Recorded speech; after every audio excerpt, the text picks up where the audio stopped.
Je donne à présent la parole. The Assembly will now hear an address by His Excellency Mr. Peter David, Minister of Foreign Affairs and Labour of Grenada.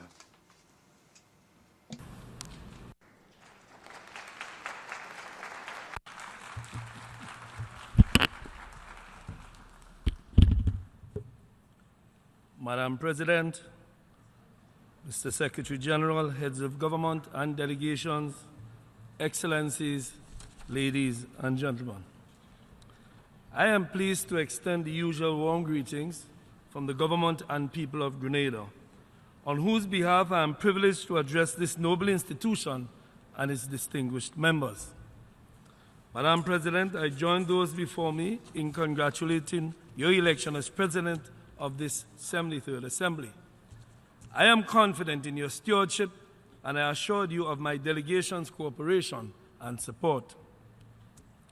I am also pleased to join esteemed colleagues before me in thanking the outgoing President of the 72nd session of the General Assembly, His Excellency Miroslav Lajcak, for his able and focused leadership. Indeed, I must also congratulate and thank Secretary General Antonio Gutierrez for his leadership of the United Nations, and to express our deep gratitude, especially for the keen interest shown in the developmental challenges facing small island developing states. Madam President, the government and people of Grenada joined others around the world in mourning the passing of former United Nations Secretary General Kofi Annan. Mr. Annan, who served the United Nations with distinction, was a consummate diplomat and international statesman who resolutely defended the ideals of international peace and security. The former UN Secretary General was a humanitarian who worked tirelessly to ensure that disadvantaged persons around the world were afforded their human rights. Madam President, Mr. Annan's wise and courageous leadership helped place the issue of sustainable development on the international agenda through the Millennium Development Goals. The MDGs have since evolved into the Sustainable Development Goals, another globally agreed upon framework designed to push the international development agenda. Madam President, we are acutely aware of how critical development issues are for small island developing states like Grenada, and we are indebted to Kofi for initiating and spearheading this historic global movement. Today, as we mourn his loss, we are comforted by the fact that his legacy will continue to inspire generations of leaders around the world.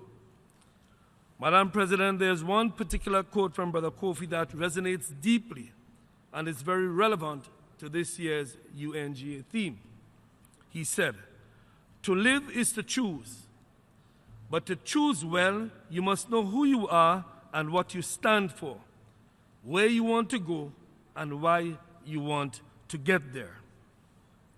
Madam President, as member states of this noble body, we must deliberately choose to make the United Nations relevant to all peoples. We must also choose a deliberate path to global leadership that promotes shared responsibility for peaceful, equitable, and sustainable societies. Madam President, Grenada also joins with the rest of the UN community in honoring the late South African hero and international statesman Nelson Mandela on the centenary of his birth. This tribute comes at a time when the international community is looking to leaders who understand the necessity of fostering international solidarity and cooperation. Leaders who bring people together and who sacrifice for the greater good. The global community has no better example of this than the late, great Madiba. It is our hope that leaders everywhere will work diligently to uphold his staunch legacy of promoting peace, equality, and human dignity.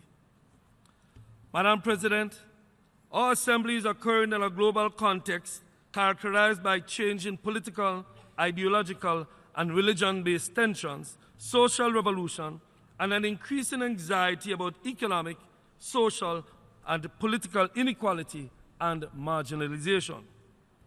These global changes are magnified, especially for developing states, in the face of challenging phenomena such as climate change, natural disasters, and non-communicable diseases.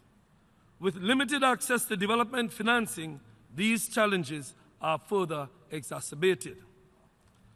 Pursuing policies and strategies for confronting these challenges with the corresponding extraordinary solutions must be the most imperative means towards securing more sustainable societies.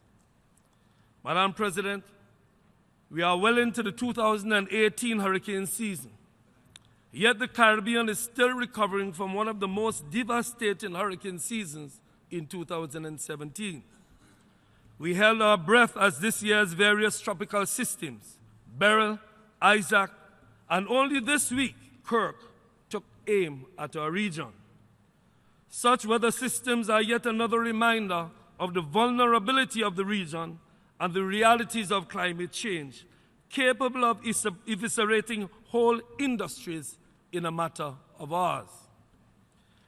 This is especially evident in our region, which is heavily dependent on agriculture and tourism, and in which any damage to property or infrastructure is significant. Yet, Madam President, there is hope. Too often we talk about the disadvantages of small nations. The global climate change challenges offers us an opportunity to not only highlight our vulnerability, but to also focus on the distinct advantages of being small states. The Caribbean and other states can serve as test cases for nationwide implementation of climate-related technologies and advances. We also represent some of the most globally compelling business cases for sustainable, renewable energy investment. Being climate smart goes beyond policies. It goes beyond resilient housing, resilient infrastructure, and resilient agriculture. It means that the region can also serve as a global beacon for renewable energy and energy efficiency. We aim to not only be resilient, but with our region's tremendous potential in hydroelectricity and geothermal energy, we could also be climate smart. In understanding the need to rethink our adaptation to climate change, the government of Grenada has established a new overarching ministry titled the Ministry of Climate Resilience, Environment, Fisheries, Forestry, Disaster Management, and Information. Its mandate is to work speedily to ensure that ingrained in every aspect of our country's development is a question of addressing climate change and climate resilience. Grenada is also currently shifting some of its macroeconomic focus to ensure attention is paid to the development of our green and blue economies, thus marrying economic development with environmental sustainability. The road to climate-smart sustainability is long and arduous, but it is not insurmountable, and we must ensure that we are strategic in this journey. Madam President, in building climate-smart and sustainable societies, we cannot discount the inherent need to improve the health of our citizens and the conditions for fostering good health. Unfortunately, like many CARICOM states and other developing nations, Grenada struggles with the scourge of non-communicable diseases. Madam President, to avoid repeating some of the alarming health statistics with which we are confronted and developmentally challenged, I only wish to emphasize that our government calls for global leadership and looks forward to international solutions that would preserve the health of our people, promote longevity, and sustain our future. Indeed, the successful completion of this week's high-level meetings on non-communicable diseases and tuberculosis is encouraging, particularly the commitments set forth in the political declarations, laudably adopted by consensus. Now is the time to scale up our efforts to ensure we honor those commitments. Madam President, as we attempt to create sustainable societies, we are confronted with certain global financial policies and actions that pose significant threats to our region's sustainable development. Corresponding banking and de-risking, blacklisting and middle-income status graduation are measures that negatively affect Caribbean economies. Madam President, the unilateral and premature graduation of many small island developing states to middle-income status without consideration of our region's specific vulnerabilities has resulted in significant budgetary shortfalls, adversely affecting our economic and social development. Madam President, our region has inherent structural economic challenges that already restrict the pace of our development. We ask that these impediments to growth be considered when our matters arise for consideration. Madam President, the Caribbean Development Bank has pioneered the use of vulnerability indices when setting terms of its financing. Likewise, we urge international partners to work toward an acceptable country vulnerability index that holistically assesses our country's developmental risks. Moreover, the withdrawal of corresponding banking services to CARICOM member states can be seen as an economic assault that would destabilize the financial sector of our already vulnerable economies. Remittances contribute in real and significant terms to the GDP of small states. In fact, the World Bank has stated that any sudden stop in remittances in economies that rely on these flows could pose significant threat to socio-economic stability. Added to the threat of loss of corresponding banking relationships, we also have to contend with the unilateral and often unfounded blacklisting of our institutions as money launderers and our countries as tax havens. It pains us as policymakers when we expend our limited resources to comply with international rules, only to face arbitrary punishments when we are quite evidently doing our best. There are no easy answers to these challenges, but I urge our partners to desist from draconian approaches to these matters when dealing with vulnerable developing nations. Madam President, Grenada continues to work with our international partners to advocate international peace and security. Grenada's position on the development of nuclear weapons is clear. The development of nuclear weapons is inherently destructive and therefore serves no good purpose for humanity. Deterrence only makes sense when there is a possibility of deployment. The mere existence of these weapons anywhere is not acceptable. Grenada therefore urges its friends to desist from the development and testing of these weapons. Imagine what we could achieve instead if we were to put our brilliant scientists to work on climate change and building climate-smart, resilient, and sustainable societies. Madam President, as we strive to maintain the Caribbean region as a zone of peace, some of us continue to be affected by the trafficking of small arms from the countries that manufacture and sell these arms freely. In some of our islands, states of emergency have been declared at various times to control criminal activity because of the increasing availability and use of small arms. Madam President, small arms and gun violence undermine the rule of law and are often major factors behind the displacement of civilians and the violations of human rights. Madam President, we cannot build sustainable societies if our public security is incessantly threatened by this scourge.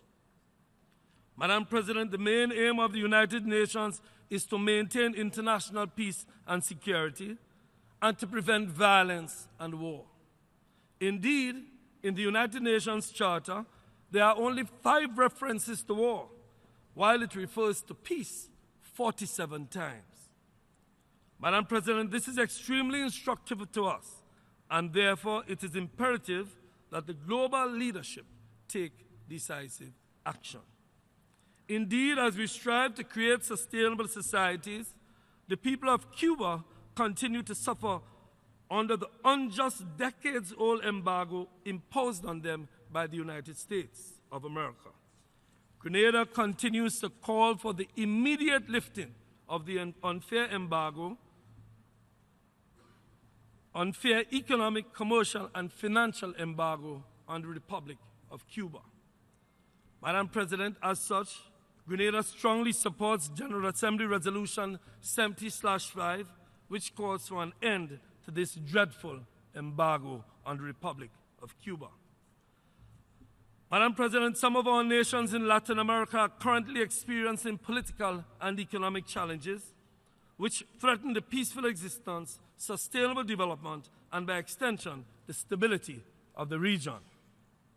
Grenada calls for dialogue and asks that good sense and wisdom prevail in all attempts aimed at resolving these conflicts. In the same vein, we call for the political integrity and sovereignty of these states to be respected.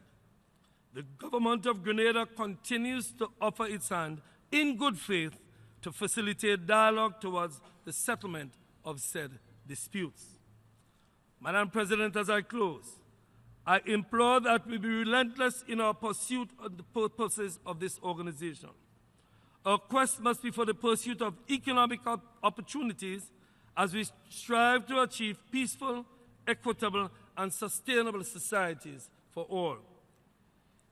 These ideals will be out of our reach if we do not promote, encourage, and I dare say insist on resolute global leadership in solving our developmental challenges that transcend boundaries. I thank you.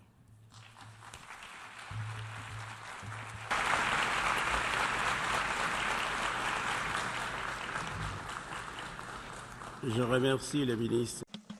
I thank the Minister for Foreign Affairs and Labor of Grenada for his statement. I now give the floor to His Excellency Ahmed Awad Isse, Minister for Foreign Affairs.